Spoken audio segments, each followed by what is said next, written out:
My fiancé's mother adored me, or so he thought. I knew the truth thanks to a secret language I spoke and the venomous words she whispered behind her smile.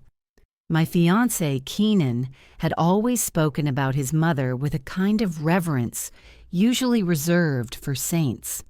"My Anne," he'd say, his eyes softening. "She has the biggest heart in the world. She's going to adore you, Sarah." I'd smile and squeeze his hand, my own heart fluttering with a mixture of excitement and nerves. I'd always wanted a big, warm family, and the way Keenan described his, especially his mother, Ayla, sounded like a dream come true, a dream I was about to walk into for our first official dinner as an engaged couple. There was just one little thing Keenan didn't know about me, a secret I wasn't keeping maliciously. It just never came up. You see, my maternal grandmother was from Izmir. She passed away when I was a baby, and my mom, wanting to fully assimilate in America, never taught us the language. But I was always curious about that side of my heritage. In college, I started quietly teaching myself Turkish. It started with language apps, then moved to Turkish TV shows with subtitles, and eventually I was having hesitant conversations with the owner of a small Turkish cafe near my campus. It became my quiet hobby, a secret connection to a woman I never knew. I never told Keenan because, well, what was the point? He was so proud to practice his English with me, and my rusty, self-taught Turkish felt like a silly little party trick, not something to build a relationship on. The moment we stepped into his parents' home, the aroma of roasting lamb and spices wrapped around me like a warm hug. It smelled like the cafe I used to frequent, a scent of home I didn't even know I was missing. And there she was, Ayla. She was shorter than I expected, with kind, crinkling eyes and a smile that lit up her entire face. She pulled me into an embrace that felt genuinely warm, patting my back and cooing in heavily accented English. "Sarah, welcome, welcome, my daughter," Keenan beamed, squeezing my hand. "See? What did I tell you?" His father, a quiet, gentle man named Omer, gave me a polite nod and a warm smile. Everything was perfect. We sat in the lavishly decorated living room, and Ayla brought out a tray of tea in beautiful tulip-shaped glasses. She fussed over me, making sure I had enough sugar, asking about my job, my family, all with that same radiant smile. I felt my anxieties melting away. This was it. This was the family I was going to be a part of. Then she turned to Keenan's father. Thinking I was just the smiling, nodding American girl, she switched to fluent, rapid-fire Turkish. The shift was so sudden, it was like a mask had dropped. The warm, grandmotherly tone vanished, replaced by something sharp and clinical. "She's thinner than she looks in her pictures," she said, her eyes still on me, the smile never leaving her face. "And her dress is very simple. Not what I would expect for meeting a family for the first time." I felt a jolt, like touching a live wire. My smile froze on my face. I took a slow sip of my tea, the sweet liquid suddenly tasting bitter.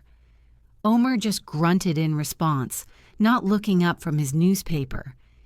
Keenan, oblivious, was happily telling a story about our recent trip to the lake.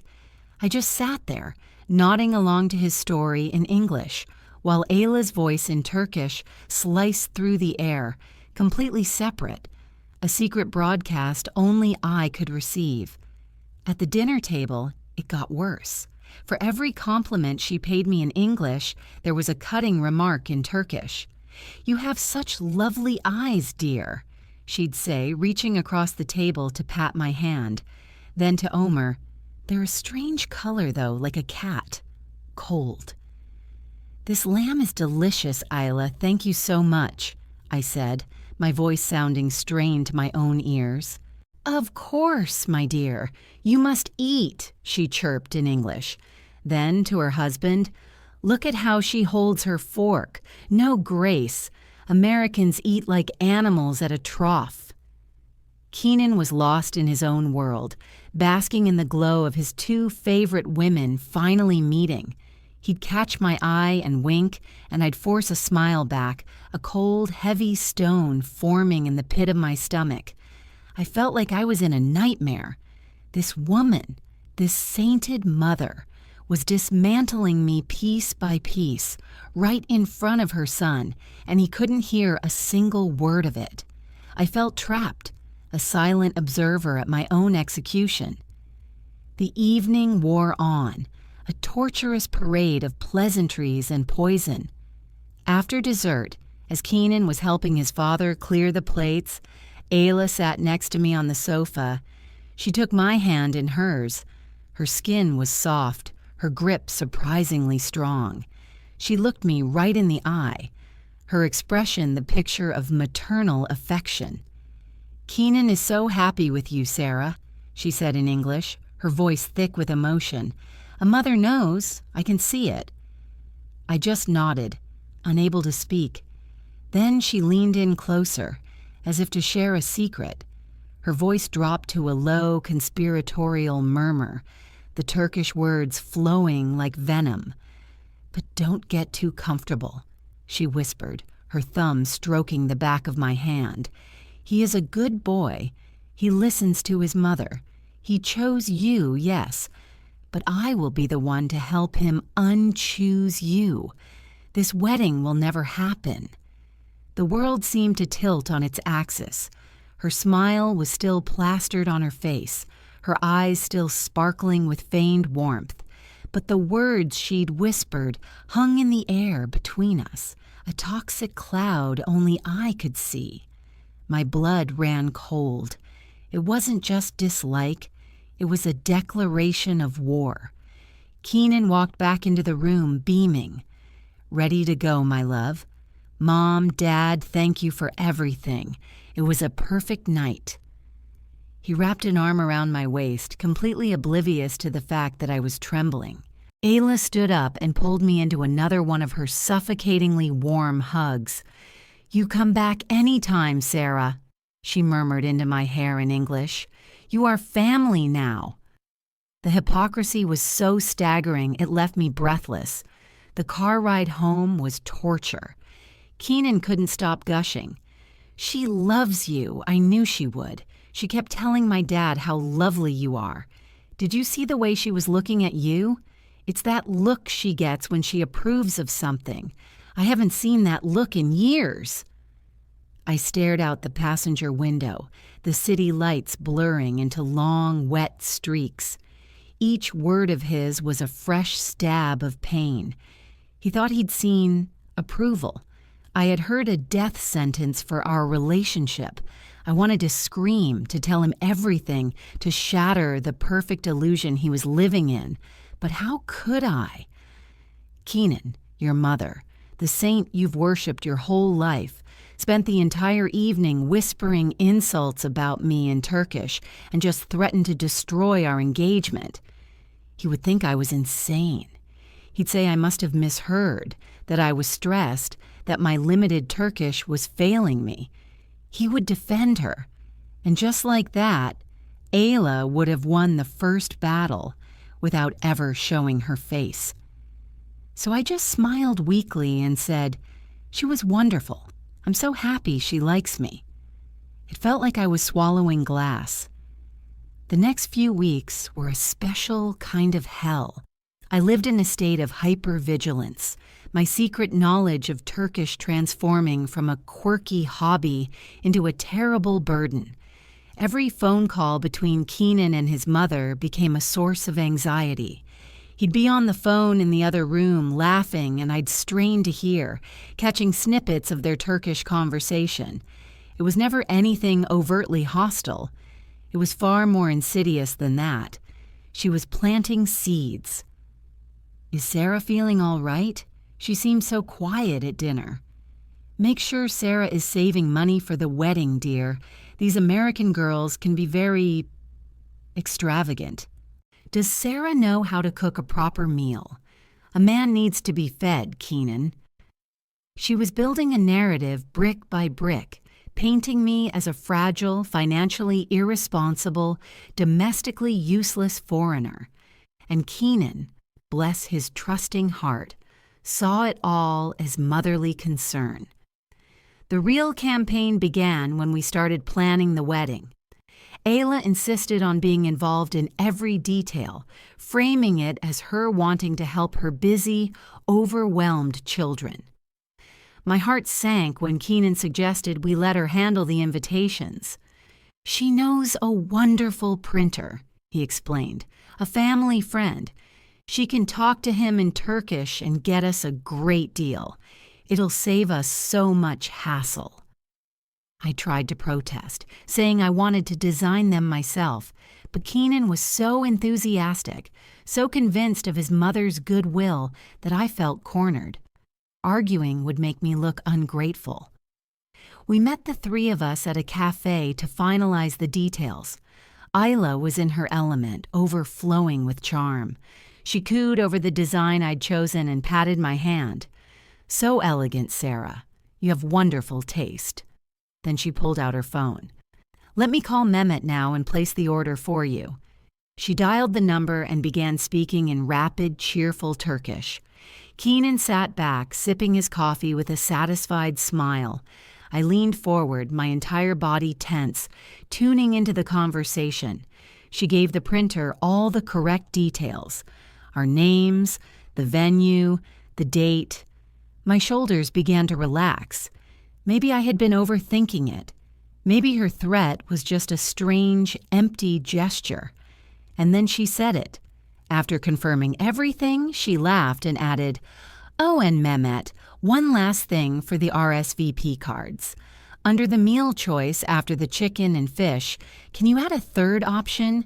Just write, 'I will not be attending because I do not support this union.'" She laughed again, a light tinkling sound. "Just a little family joke. Keenan's idea. Don't worry, he'll find it very funny." My blood turned to ice. She glanced at me over the top of her phone, a flicker of triumph in her eyes, the smile still playing on her lips. She was setting an impossible trap. The printer would think it was a real request from Keenan. And when the RSVP cards came back with that horrific relationship-ending joke printed on them, who would Keenan believe was responsible? His loving, helpful mother, or the fiancé she'd been slowly poisoning him against? My mind raced, a chaotic storm of panic and fury. This was her checkmate, a public, humiliating move designed to detonate our engagement and make me look like a malicious saboteur. If I said nothing, those cards would be printed, and Keenan would be blindsided by what he could only interpret as a cruel, passive-aggressive betrayal from me. If I accused his mother right now, with her still on the phone, I'd look like a paranoid lunatic having a public meltdown. He would leap to her defense, and she would play the victim flawlessly. She held all the cards, but she had made one critical miscalculation. She assumed I was playing her game. She didn't realize I was about to flip the entire table. A cold, clear calm washed over me. I looked at Ayla, still smiling sweetly as she listened to the printer on the other end. I reached into my purse, pulled out my own phone, and discreetly hit the record button. Then I caught her eye, held her gaze, and gave her a slow, deliberate smile. And I began to speak. In clear, perfectly accented Turkish, I said, "That's a wonderful idea, Ayla, but I think we can make the joke even funnier." The color drained from Ayla's face. Her jaw went slack, the cheerful mask shattering into a million pieces. The phone slipped from her fingers and clattered onto the table. Across from me, Keenan's head snapped up, his eyes wide with confusion. He looked from his mother's horrified expression to my calm, smiling face, his brain clearly struggling to process what was happening. I continued in Turkish, my voice as sweet as honey but dripping with ice. Why don't we add another option to the RSVP? Maybe something like, I will be attending to witness the beautiful union of two people in love, despite the bride's future mother-in-law's pathetic and cruel attempts to ruin it. I leaned forward, my smile widening. What do you think? Is that funny enough for you? The silence in the cafe was deafening. Ayla was staring at me as if she'd seen a ghost, her mouth opening and closing like a fish. Keenan was frozen, looking back and forth between us. Sarah? He whispered, his voice trembling. You speak Turkish? I finally broke eye contact with his shell-shocked mother and turned to him. I switched back to English, my voice soft but firm. I do, Keenan. I've been teaching myself for years. It was supposed to be a surprise for our honeymoon in Turkey, a way to connect with your family, with my own heritage. I took a deep breath, the truth finally bubbling to the surface. I'm so glad I learned, because if I hadn't, I never would have known that from the moment I met your mother, she has been telling me how much she despises me. Keenan looked at his mother, who was now pale and trembling, avoiding his gaze. The pieces were clicking into place for him, the puzzle of my recent quietness and anxiety suddenly making horrifying sense. Anne, he said, his voice cracking, what is she talking about? Ayla stammered, switching to English in a desperate attempt to regain control. She is lying. She's making things up. Keenan, my son, you know me. I would never... Wouldn't you? I interrupted, my voice sharp. I picked up her phone from the table where the printer was still faintly asking if everything was okay. I held it up. Mehmet is still on the line. Shall we ask him what you just said, or... I gestured to my own phone, still recording. We can just listen to the playback. That was it. The final nail in the coffin. Ayla's face crumpled. The fight went out of her, replaced by the ugly visage of a manipulator who'd been caught. Keenan stared at her, his expression a devastating mix of disbelief and heartbreak. The sainted image of his mother had been irrevocably shattered. He finally understood. It wasn't motherly concern. It was malice. He stood up, his chair scraping loudly against the floor. He didn't look at me, only at his mother. How could you? He whispered, his voice thick with pain. He turned and walked out of the cafe without another word. I ended the call with the bewildered printer and turned off my recording.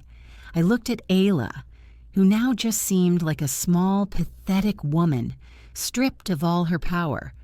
She wouldn't meet my eyes. There was nothing left to say. I placed a $20 bill on the table for our coffees and walked out, leaving her alone with the wreckage she had created. I found Keenan sitting in the car, staring straight ahead, tears streaming down his face. I got into the passenger seat and waited. After a long moment, he turned to me, his eyes filled with anguish and apology. Sarah, I am so sorry. I had no idea. I was so blind. I reached over and took his hand. It's not your fault, Keenan. You loved her. You trusted her. We sat in silence for a while longer, the world outside continuing on as if ours hadn't just been turned upside down. Finally, he squeezed my hand. So, he said, a watery, broken smile touching his lips. Your Turkish is really good. I smiled back, a real smile for the first time in weeks. Yeah, I said, it is. The road ahead of us was going to be complicated, and there was a lot of healing to do. But for the first time, there were no more secrets, no more whispers in the dark. There was just us, together, speaking the same language,